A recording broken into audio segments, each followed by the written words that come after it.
Hi all. Welcome to our channel. Myself Madhavi. Today మనం చెప్పబోయే topic ఏంటి అంటే ఒక సబ్స్క్రైబర్ అడిగారు. ఏమని అంటే మిసలేనియస్ ఆహ్, డాక్ డాక్టరిన్స్.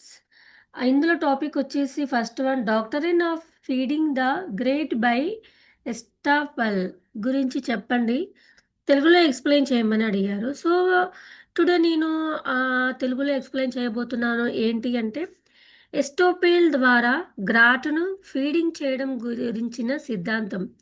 అంటే ఏమిటి అంటే ఎస్టోపెల్ ద్వారా గ్రాటును ఫీడింగ్ చేయడం గురించిన సిద్ధాంతం అనేది ఆస్తి చట్టంలోని ఒక సమానమైన సూత్రం. ఇది ఒక వ్యక్తి మునుపటి గ్రాట్ లేదా కన్వేయన్స్ యొక్క చెల్లుబాటును వారు తర్వాత తీసుకున్న చర్య ఆధారంగా తిరస్కరించకుండా నిరోధిస్తుంది. ఆస్తి వడ్డీ లేదా ఎస్టేటును ఎవరికైనా మంజూరు చేసిన వ్యక్తి ఆ అసలు గ్రాటుకు విరుద్ధంగా లేదా ఓడించే వాదనను నొక్కి చెప్పడానికి ప్రయత్నించినప్పుడు ఈ సిద్ధాంతం అమలులోకి వస్తుంది. ఉదాహరణకు, ఆస్తిపై వడ్డీని బదిలీ చేసే హక్కు తమకు లేదని వాదించడం ద్వారా. ముఖ్యంగా ఈ సిద్ధాంతం గ్రాటును ఫీడ్ చేయడానికి పనిచేస్తుంది. అంటే ఒక పార్టీ ఆస్తిపై వడ్డీని లేదా ఎస్టేటును బదిలీ చేసిన తర్వాత మెరుగైన టైటిలును యజమానాన్ని పొందడం ద్వారా లేదా మరేదైనా పొందినట్లయితే అసలు బదిలీదారుడి టైటిల్ స్వయంచాలకంగా మెరుగుపడుతుంది మరియు అసలు గ్రాటుకు వ్యతిరేకంగా మంచిగా మారుతుంది. గ్రాటర్ వారు చేసిన అసలు గ్రాటును నిరాశపరిచే లేదా ఓడించే విధంగా వ్యవహరించగల ఏదైనా పరిస్థితిని ఈ సూత్రం నివారిస్తుంది. ఎప్టో ఎస్టోపేల్ ద్వారా గ్రాటును ఫీడింగ్ చేసే సిద్ధాంతం యొక్క ముఖ్యాంశాలు ఏంటి అంటే ఫస్ట్ వన్ వచ్చేసి ఎస్టోపేల్ గ్రాట్ ఇచ్చే వ్యక్తి భవిష్యత్తులో జరిగే ఏదైనా చర్యలు లేదా సంఘటనల నల ద్వారా గ్రాట్ యొక్క చెల్లుబాటు లేదా యజమానాన్ని తిరస్కరించకుండా తొలగించబడతాడు. చట్టబద్ధంగా నిరోధించబడతాడు. ముఖ్యంగా వారు తర్వాత ఆస్తికి మెరుగైన శీర్షికను పొందినప్పుడు. సెకండ్ వన్ టైటిల్ మెరుగుదల. గ్రాట్ చేసే వ్యక్తి తర్వాత ఆస్తికి మెరుగైన శీర్షికను పొందినట్లయితే మొదట ఆస్తిని మంజూరు చేసిన వ్యక్తి యొక్క శీర్షిక గ్రాట్ చేసే వ్యక్తి కొత్తగా సంపాదించిన మెరుగైన శీర్షికతో సరిపోలడానికి స్వయంచాలకంగా మెరుగుపరచబడుతుంది. థర్డ్ వన్ గ్రాట్ చేసే వ్యక్తి యొక్క రక్షణ. ఈ సిద్ధాంతం గ్రాట్ తీసుకునే వ్యక్తిని గ్రాట్ గ్రహీత రక్షిస్తుంది. అసలు గ్రాట్ చేసే వ్యక్తి తర్వాత ఆస్తికి మెరుగైన లేదా బలమైన శీర్షికను పొందినట్లయితే గ్రాట్ చేసే వ్యక్తి హక్కులు ఓడిపోకుండా చూసుకోవాలి. సిద్ధాంతం యొక్క అన్వయం. ఈ సిద్ధాంతం సాధారణంగా ఈ క్రింది సందర్భంలో వర్తించబడుతుంది. లోపభూయిష్ట టైటిల్ ఉన్న వ్యక్తి మరొక పార్టీకి గ్రాటి ఆస్తిపై ఎస్టేట్ లేదా వడ్డీని మంజూరు చేస్తాడు. తర్వాత గ్రాటర్ ఆ ఆస్తికి మెరుగైన టైటిల్ని పొందుతాడు మరియు గ్రాటి యొక్క టైటిల్ ఎస్టోపేల్ ద్వారా పేడ్ చేయబడుతుంది. అంటే అది ఇప్పుడు గ్రాటర్ యొక్క కొత్త టైటిల్తో సమాన స్థాయిలో ఉంటుంది.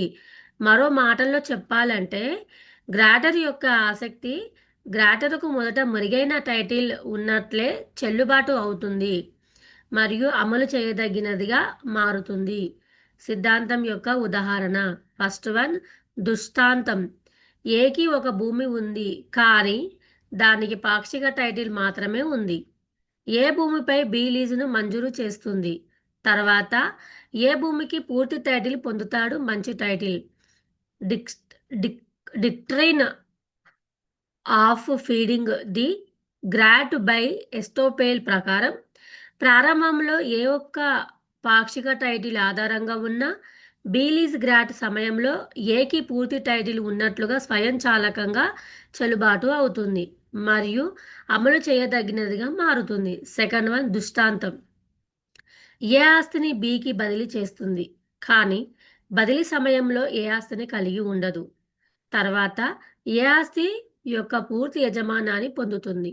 సిద్ధాంతం ప్రకారం బి ఆస్తిపై ఆసక్తి స్వయంచాలకంగా చెల్లుబాటు అవుతుంది మరియు బి ఇప్పుడు చట్టపరమైన యజమానాన్ని నిర్ధారించగలదు.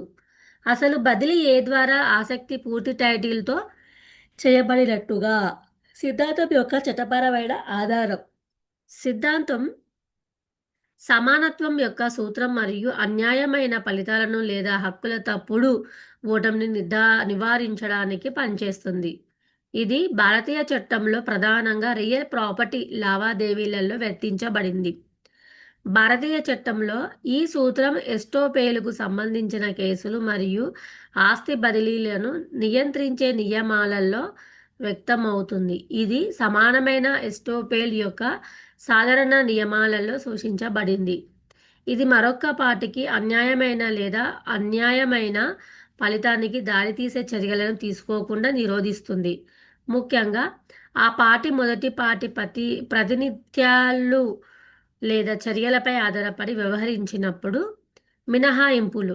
సిద్ధాంతం విస్తృతంగా జేయబడినప్పటికీ కొన్ని మినహాయింపులు లేదా పరిమితులు ఉన్నాయి. మోసం. గ్రాటర్ మోసం లేదా తప్పుగా ప్రాతినిధ్యం వహించడం ద్వారా అసలు గ్రాటర్ ఇచ్చినట్లయితే సిద్ధాంతం వర్తించకపోవచ్చు. శూన్య గ్రాట్లు.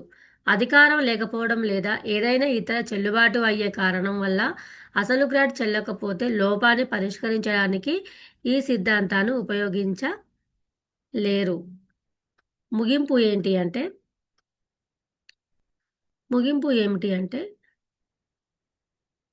ఎప్టోపేల్ ద్వారా గ్రాట్‌ను ఫీడింగ్ చేసే సిద్ధాంతం ఘటాత్తరుడు తరువాత మెరుగైన బిరుదును పొందినప్పుడు గ్రాట్ గ్రహీత ఆస్తి గ్రహీత హక్కులను రక్షించడం ద్వారా ఆస్తి లావాదేవీలలో స్వయం న్యాయంగా మరియు ఖచ్చితత్వాన్ని నిర్ధారిస్తుంది. ఆస్తిని మంజూరు చేసిన వ్యక్తి గ్రాట్ చెల్లదని వాదించగలగ వాదించగలగడం వల్ల కలిగే అన్యాయాన్ని ఈ సిద్ధాంతం నివారిస్తుంది. ఎందుకంటే గ్రాట్ ఇచ్చిన తర్వాత ఆస్తికి బలమైన టైటిలును వారు పొందారు. ఇది గ్రాట్ గ్రహీత హక్కులను స్వయంచాలకంగా గ్రాట్ చేసిన వ్యక్తి కంటే మెరుగైన టైటిలుకు అప్గ్రేడ్ చేయడానికి అనుమతిస్తుంది. అటువంటి సందర్భాలలో గ్రాట్ గ్రహీతకు రక్షణ కల్పిస్తుంది. హాయ్ వ్యూయర్స్, మీకు ఈ వీడియో నచ్చినట్లయితే like and share and subscribe చేయండి.